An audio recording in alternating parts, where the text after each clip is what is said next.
हमारा आज का विषय अत्यंत महत्वपूर्ण होने के साथ साथ अत्यंत रोचक भी होने वाला है, क्योंकि आज आपके साथ बात करने वाली हूँ आपके घर या ऑफिस के बाहर लगी नेम प्लेट के बारे में कि किस प्रकार यदि हम इस नेम प्लेट का चुनाव उपयुक्त कर लेते हैं तो हमारे घर या ऑफिस की शुभता को बढ़ाने में मददगार हो सकती है।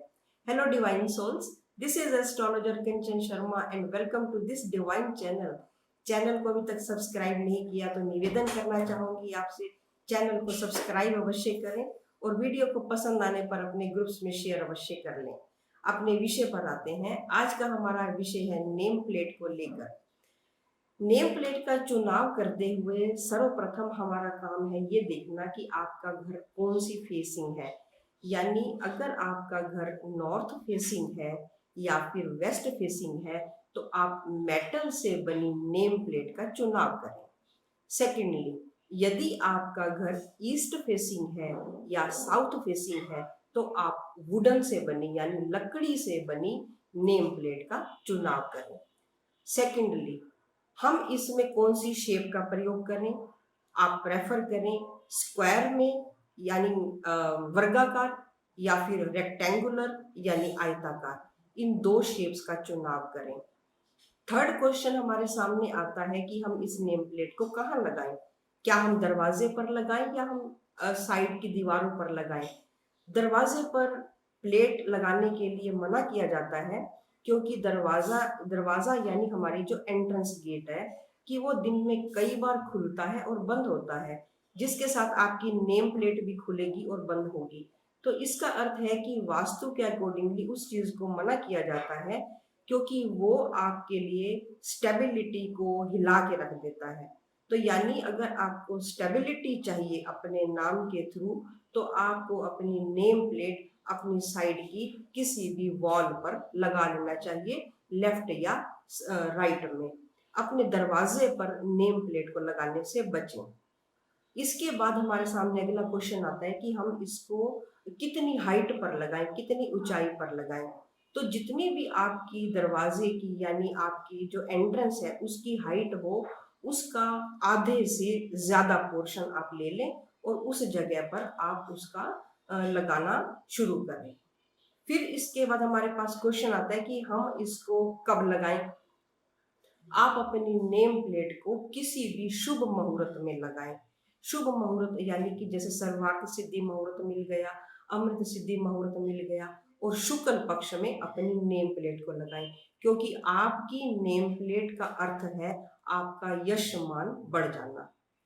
इसके साथ हमें जो कुछ सावधानियां रखनी चाहिए वो ये कि हमें अपनी नेम प्लेट को साफ सुथरा रखना चाहिए, क्योंकि कई बार हम देखते हैं किसी की नेम प्लेट के ऊपर बहुत गंदगी पड़ी होती है, उसके ऊपर तरह तरह के मकड़ी के जाले भी होते हैं और उसके ऊपर टूटे फूटे वर्ड्स भी होते हैं। तो हमें इस चीजों को ध्यान देना चाहिए और हमें ध्यान देना चाहिए कैलीग्राफी की, कि जो उसके ऊपर हम वर्ड्स लिखवाते हैं ऐसे वर्ड्स का चुनाव करें कि जिसको हम आराम से पढ़ सके, कोई भी उसको आराम से पढ़ सके। क्योंकि कई बार ऐसे वर्ड्स का चुनाव कर लिया जाता है जिसको हम आराम से पढ़ नहीं सकते, क्योंकि वो कुछ अजीब से अक्षर लगते हैं। तो इसलिए जितना सिंपल आप चुनाव करेंगे उतना बेस्ट है। और इसके अलावा हमें और किस चीज से बचना चाहिए, क्योंकि कभी कभी हम देखते हैं कि नेम प्लेट पर कई लोग कुछ पशु पक्षियों के या पेड़ पौधों के चित्र भी बनवा देते हैं, तो आप उस चीज से भी बचें। लेकिन यदि आप बनवाना ही चाहते हैं तो जो हमारे दिव्य सिंबल हैं यानी ओम या फिर स्वास्तिक अगर आप बनवाना चाहते हैं तो वो जरूर आप बनवा सकते हैं। लेकिन बाकी किसी देवी देवताओं के या फिर पशु पक्षियों के चित्र बनवाने से बचें। इसके बाद हमारे पास एक लास्ट क्वेश्चन आता है कि हम उसके ऊपर क्या नाम लिखवाएं। अब नाम के लिए ये होता है कि कुछ लोग अपने घर का कोई नाम दे देते हैं, जैसे कोई शांति निकेतन, कुछ अलग अलग तरीके के नाम देना चाहते हैं तो आप वो नाम भी लिखवा सकते हैं। अदरवाइज जो आपका सर नेम हो तो आप वो भी लिखवाना चाहें तो वही बेस्ट है। जैसे कि फॉर एग्जाम्पल मैं अगर अपना ये लिखवाना चाहूंगी तो मैं लिखवाऊंगी शर्मास, ओनली शर्मास। तो शर्मास में सारी फैमिली को वो इंडिकेट करता है। तो इसलिए ये थी हमारी नेम प्लेट को लेकर जानकारी। तो उम्मीद करूंगी आपसे कि ये जानकारी आपको अवश्य ही लाभदायक लगी होगी और इसलिए आप इसको अपने ग्रुप्स में शेयर करना भी नहीं भूलेंगे। फिर मिलूंगी आपके साथ एक और नए विषय के साथ, नई जानकारी के साथ। तब तक के लिए अपनी एस्ट्रोलॉजर कंचन शर्मा को इजाजत दें। नमस्कार।